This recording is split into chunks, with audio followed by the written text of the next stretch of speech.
有關重陽節嘅由來有好多種講法，其中一個比較出名嘅就係桓景劍刺溫魔嘅故事。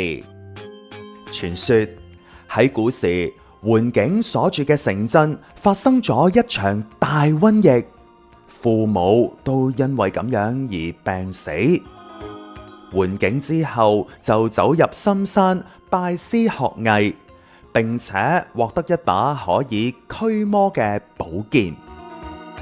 之後城鎮再次受到瘟魔攻擊之前，佢就帶領住鄉親父老登山避疫，並且親手用寶劍降魔，而且成功驅逐瘟魔。從此9月初9就有登山嘅風俗，亦都出現咗重陽節啦。各位小朋友，大家跟住 Uncle Calvin 讀下先。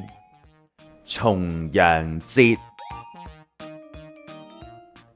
重陽節。